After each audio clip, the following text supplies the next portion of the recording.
I'm assembling this presentation just so you can get some quick training on an optimal electrolyte hydration strategy. As mentioned during our meeting this week, we've worked hard really since the entire time in our company making electrolytes, but particularly the last 6-7 years. We started out meeting with Jeff Smith at DVM at NC State. He's been the leader in academia on calf electrolytes. And we started with a complete literature review, sharing data points both with him and him with us. And so we reviewed literally every shred of data that we're aware of in the calf, examining that's published out there, electrolytes and their strategies, formulation, etc. for the milk-fed calf. Secondly, we developed a lot of internal testing on ingredients because you can really make problematic products that aren't shelf stable, that will literally turn into Karo syrup or hard rocks. Lots of problems when you want to use particularly the highest value, best ingredients for correcting blood acidemia, for turning around a diarrheic calf. And we've gotten through all of that. We created a lot of messes, and I'm actually we wear those as a badge of courage because we've been there. We've produced the bad products. We know what to do and not to do. We have a hot box where we can work with various ingredients and formulations to make sure that they are optimized. And then lastly, we've made a lot of products for a lot of people coast to coast. We are 100% behind the scenes, only making private label products. You're talking to the marketing and sales for the country, and we sell some overseas even, or help companies overseas formulate electrolytes. So we've got a lot of experience.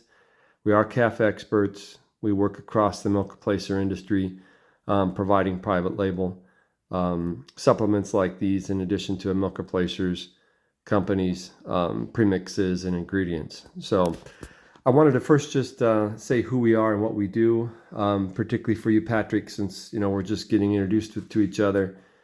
And even though you're in Juneau and live there, I mean, getting a plant tour would enable you to really see what we're doing. And by the way, I hope that your home, avoided all the tornado problems that occurred last night. We lost a roof in one of our 2 plants, and it's kind of a mess. But I'll go through this quickly. I like to always start with what's the need. I think this paper really is a foundational paper. And the author is one of the leading veterinarians in Europe, calf veterinarians. And what it is he's a veterinarian at a German agricultural university, and he had his vet students go out and critically assess diarrheic calves as they were presented to their teaching facility, or I'm sure when they visited on farm, when we're called out. And then the protocol was 48 hours after the visit, after they drew blood to get gas measures and did a physical assessment of the calves. 48 hours they assessed whether that calf lived or died, and then its data went into one big pile of data on living calves post-diarrheic experience, or dead calves 48 hours after moderate to severe diarrheic experience. And they compared the 2 pieces of data. And what they found was that this isn't really surprising. The diarrheic calves lacked a suckling reflex, were depressed, they were recumbent, their eyeballs recessed. They suffered from sepsis, hypothermia. These are all things that any good calf raiser knows occurs when you have a diarrheic calf. But some of the laboratory findings were, in other words, what caused death metabolically in that calf. And they really came down to 3, I call it grim reapers of death for diarrheic calves. One was acidemia, and you've got to correct that. That's why the calf's lethargic. That's a low blood pH. That's why it loses its suckling reflex. That's why it goes down and eventually dies. The primary cause. Another primary cause is low blood glucose, and you need to correct that with an electrolyte. And a third rather surprising one to me was many of them had excessive sodium. They died of hypernatremia. Some electrolyte therapy is great. Too much is bad. Same with saline solution going IV. So I'm going to go through these 3 causes of death and how an electrolyte can correct them. The first one is acidemia. The graph on the left shows a Canadian study where calves were challenged with coronavirus, and they got moderate to severe diarrhea, and they were either treated with an electrolyte with no blood buffer, or one with sodium bicarb as the blood buffer, or one with an equal level of blood buffer but from sodium acetate. And this shows that the recovery rate was the same whether you had bicarb or sodium acetate, and it was profoundly different than an electrolyte without a blood buffer. Believe it or not, there's quite a few electrolytes out there that do not contain appreciable levels of blood buffers, and those could be excellent electrolytes. We're going to propose one for continuous use, just to drive fluid intake, to be fed daily throughout maybe a stress period, or maybe even throughout the whole milk feeding period. But to treat a diarrheic calf, they are not the appropriate electrolyte. They're cheap.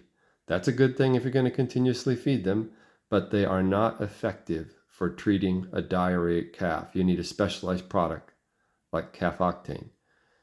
And the one to the right shows a lactated ringer versus an electrolyte composed of sodium acetate. And I've always viewed a lactated ringer, IV fluid or IV or fluid administered under the skin, as the gold standard to pull calves out of the jaws of death if they're suffering from moderate to severe diarrhea. And I still do think that they are an exceptional tactic. Some of the best calf veterinarians that I know have advocated that all of my career. But you can't avoid having to use that stressful, tedious, expensive, and hard to apply procedure if you've got the appropriate electrolyte that can turn that calf around.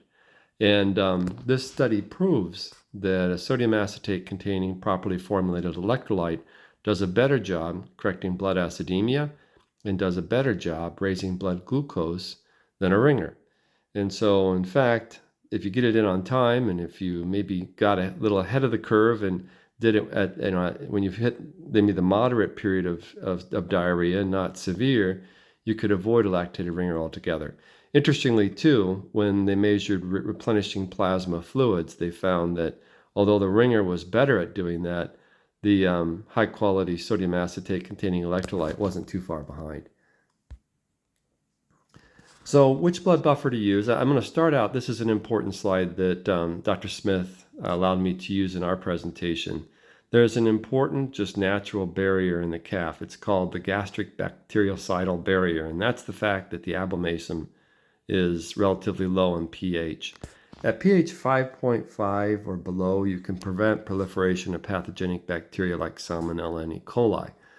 And the abomasum is normally formulated like that. So the creator formulated, that calf to have this natural barrier to prevent it from getting pathogenic bacteria in its GI tract. And he presented some data looking at, and this paper got published, where he compared a electrolyte formulated from sodium acetate and two that were formulated from sodium bicarb, and then also just looked at feeding, the practice of having to feed milk replacer, the calf, it needs nutrition. In a 24-hour period, how does these four practices, those three types of electrolytes in feeding milk, affect raising the abomasal pH? And he found that just the simple practice of feeding milk replacer raises that pH above 5.5 about a fifth of the day. And obviously you can't avoid that. The calf needs to eat.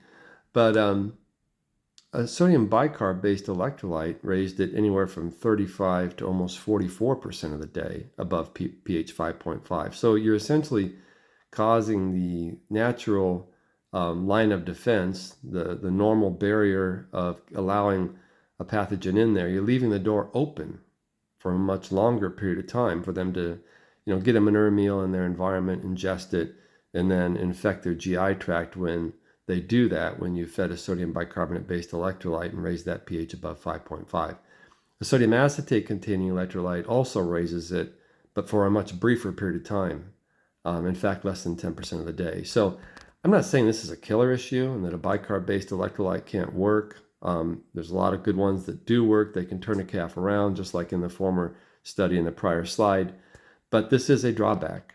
This is a definite drawback to a sodium bicarbonate-based electrolyte. And, with Calf Octane, we've gotten rid of the bicarb in that formula. There's two busy slides here. If you want to stop and review these, you can. But the bottom line, this is some work that Mike Beluit, he's co-owner of MB Nutrition, and also a professor at Texas Tech. And one of his PhD students did a really nice study comparing a sodium acetate containing electrolyte to a sodium bicarb based electrolyte, and looked at both when you would skip a meal and just feed it in the morning, or alone, or fed briefly after feeding a milk meal. And he found that in either case, whether you fed it alone in the morning or if you supplemented it behind a regular milk meal to a calf, that the period of time that calf had a higher pH in the abomasum was much greater if you fed a bicarb-based electrolyte versus one based off sodium acetate like Calf Octane is. And then he did, his graduate student, his PhD candidate, did a really cool thing where he pulled out some abomasal fluid from all four groups, from calves in all four groups, and then inoculated it with virulent strains of E. coli, and found that in the abomasal fluid that it contained sodium bicarb, the E. coli proliferated at a much higher rate than it did with the sodium acetate abomasal fluid. So he just quantified what I said before. So when you get into the debate of sodium acetate versus bicarb, both are equally effective in correcting blood acidemia, and there are multiple studies showing that. But bicarb, even though it's less expensive, it's an inferior blood buffer for treating a diarrheic calf, because sodium acetate results in a much lower abomasal pH, and thus the natural low pH barrier function that's in the normal the way the creator made the calf, its door is not open as wide and as long as if you're feeding bicarb. But sodium acetate's extremely problematic in making a product, and we'll get into that here too later on.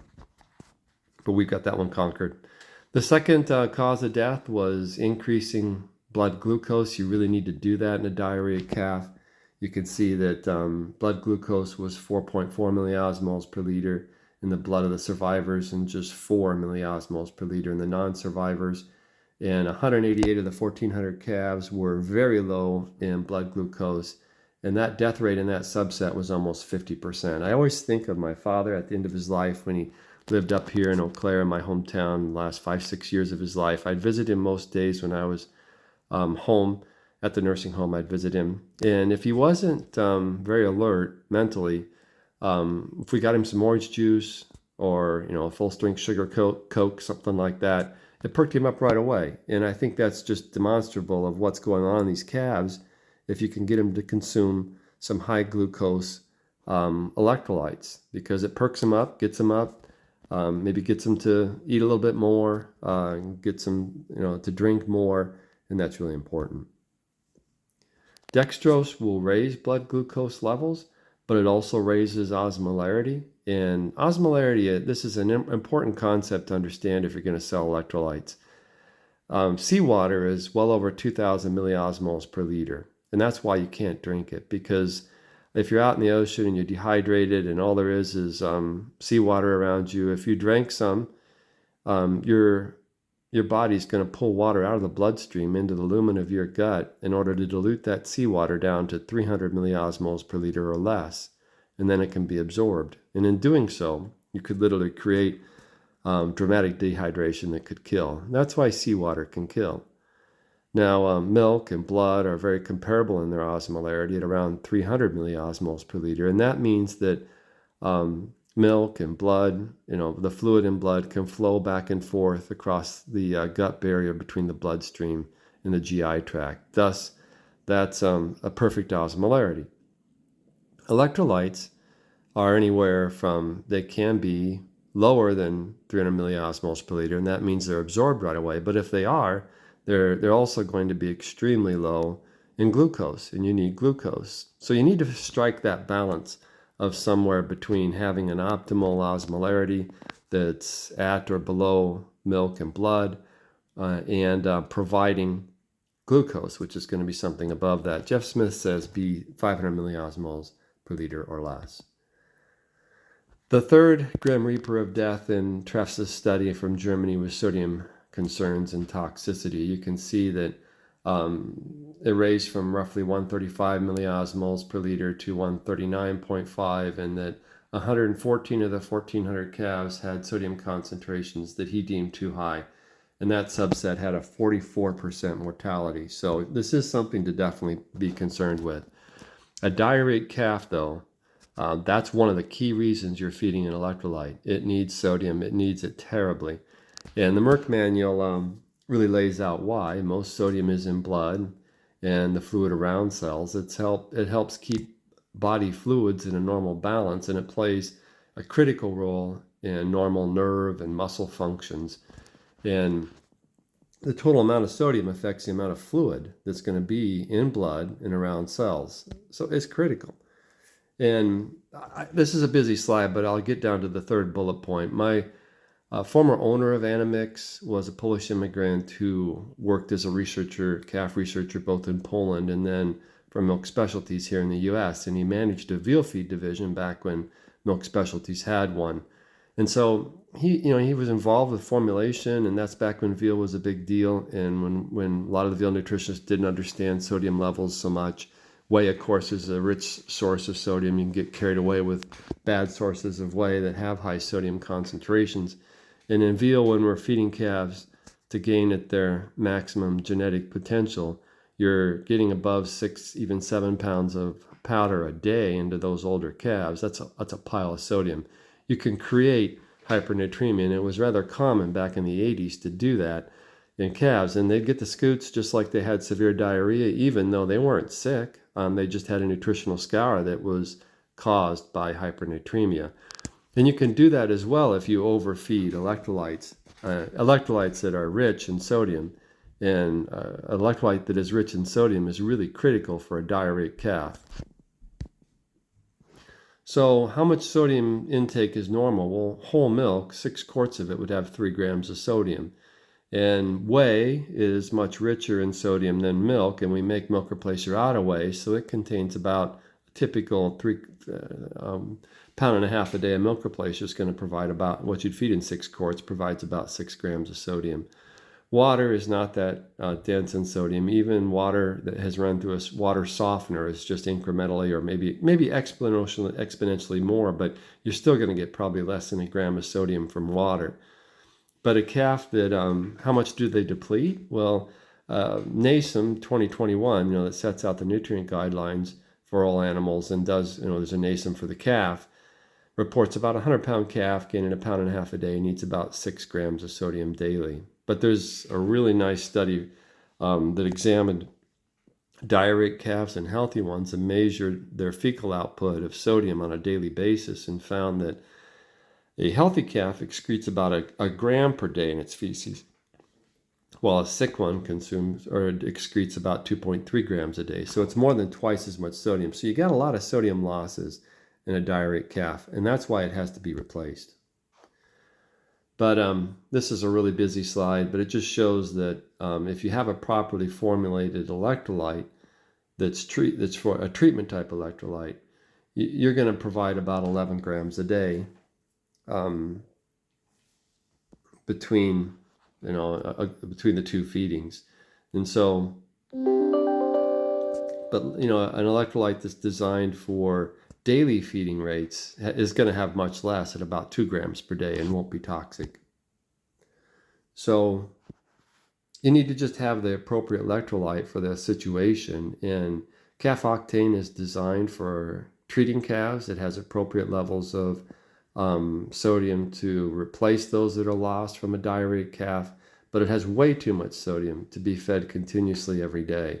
And that's why we're proposing a maintenance type electrolyte for you. Which gets me to 2 types of products. Calf Octane as it stands today is electrolyte number 2. It's a scours treatment strategy. It's designed for when a calf is a slow drinker, you intervene. A calf is starting to get moderate to severe scours, you intervene. I like feeding 4 ounces twice a day. Scott, I know your strategy is just 4 ounces once a day. That's fine as long as it works. Patrick, I can't encourage you enough to view that PowerPoint that's presented on Scott's website, because it goes through an actual study on at Wheezy Farms, and there's a big study, 100 calves roughly in each treatment group compared to DiQ. Got recovery rates on diuretic calves of 94%, equal in both, but a lot more intake, a lot more voluntary intake. 38% more voluntary intake with a P less than 0.001 on the group fed Calf Octane, and that was over DiQ. So you've got an optimal scour treatment product, but you don't have an optimal, and that's what we're gonna propose to you, a preventive strategy, and that's for continuous feeding during periods of heat stress. It's used as a strategy to increase water intake, which I'm going to show you in a minute here, has great correlation with increased grain intake.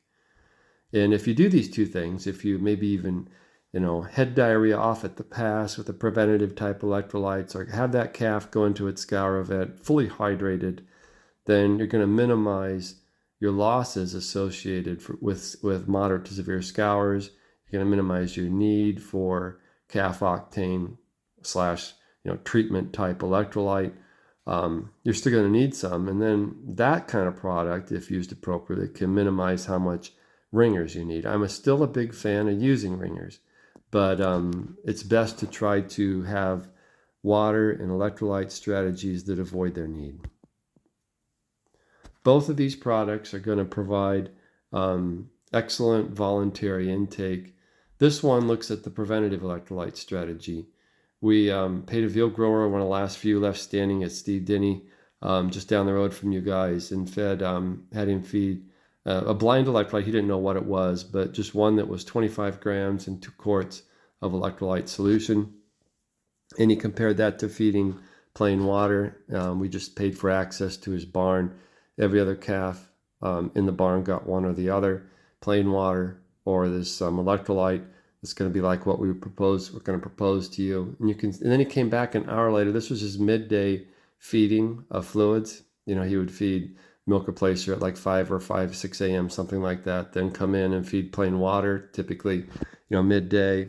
He'd have, I think he had water offered all the time. But in this case, in the study, he came in and fed either electrolyte or water midday, 2 quarts. And then would feed his milk replacer again at between 4 and 5 p.m., I think it was. So these calves, they would have been like during a typical diuretic period, even though they weren't diuretic, so they were young calves.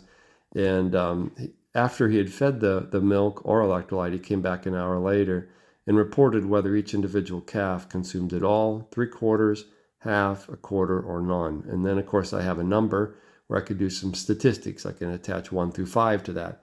And so the results were he saw a mean intake score improve of 30%. So he saw a 30% improvement in intake just from feeding this 1 ounce, roughly 25 grams of electrolyte in 2 quarts of the warm water. You could see at 100% consumption, 77% of the calves that had been provided the electrolyte consumed all of their electrolytes versus just 55% of those offered warm water. And on the other end of the spectrum, 25% of those calves that were offered warm water didn't drink a thing versus just 11% of the calves that were offered the electrolyte solution. So it had I would say a profound impact on these 8-day-old Holstein calves. The inexpensive electrolyte will also offer a maintenance level of key electrolytes, some minimal blood buffer. We're going to propose one with sodium citrate, not sodium bicarb, so you can avoid that on the label.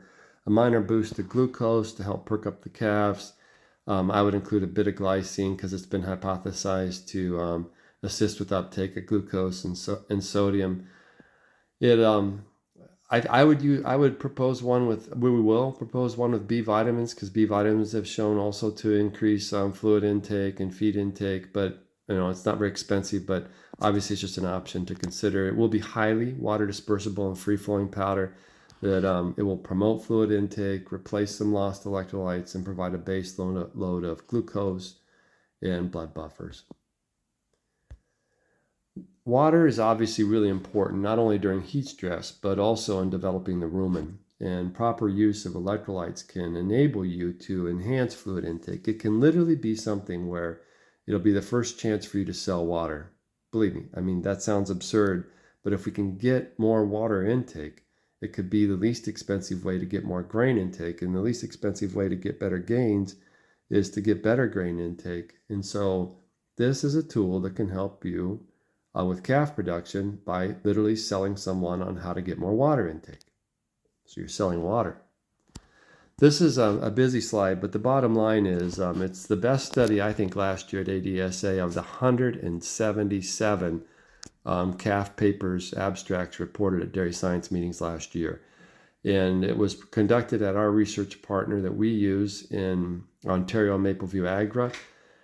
Dr. Dave Renaud is the person who helps them set up studies. He's on staff, lead veterinarian, one of 2 lead calf experts at the University of Guelph in Ontario. Their team represented a third of the papers, 177 of them presented last year at dairy science meetings.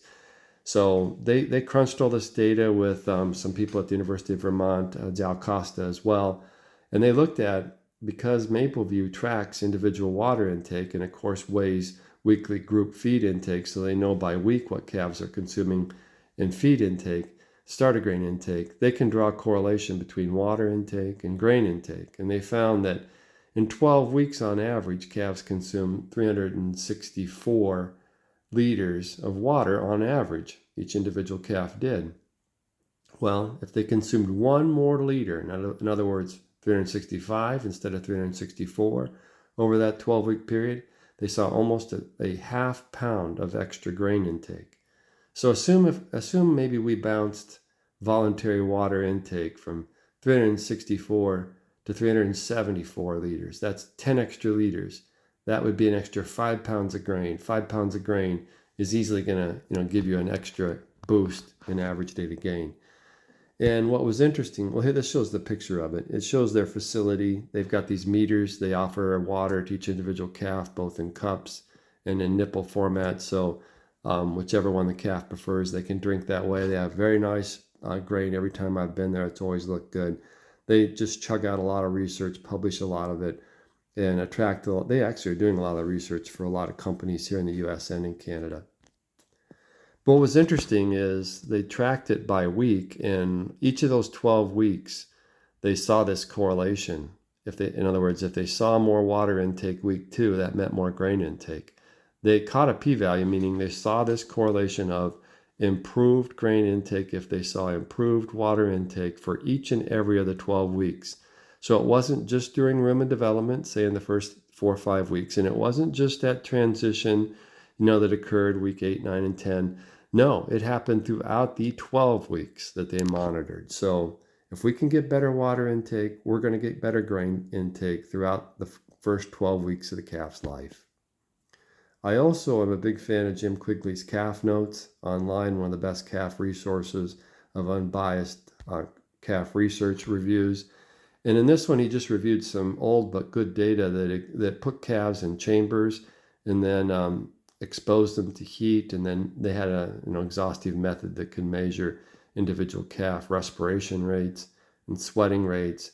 And the bottom line was, if a calf's at 68 degrees Fahrenheit 24/7 versus at 96, or I think it's 95 degrees, 24/7, then they need 6.8 more liters per day to account for the combined respiratory and sweating losses that occur. That's a lot. If they're at 68 degrees, they just need 1.7 liters a day to meet the amount of respiration losses and sweating losses that are going to occur. So it's dramatic how much more water is needed in a calf that's heat stressed. So these inexpensive, basic, preventative electrolytes, they need not, again, be expensive. I would feed them as a midday bottle every day. You might even feed them twice a day, maybe again, at sunset or something like that, or, before the crew leaves, a midday bottle at transport, during weaning, at calf placement. Never, of course, add any electrolyte to milk or milk replacer solution, because you're just doubling up the osmolarity. If milk is 300 and you add an electrolyte that's 300 or 400, suddenly you're up near seawater, which of course is why you should never do that. I like to always offer plain water in addition to the electrolyte solution with a goal of really hydrating. The second one, a scour's treatment product, needs to offer a high level of blood buffers, more than 50 milliosmoles per liter, which Calf Octane does. You need to have a balance for strong ion difference. This is getting your sodium and potassium and chloride correctly. This is why too much salt in the electrolyte is bad, because chloride gets that strong ion difference off kilter.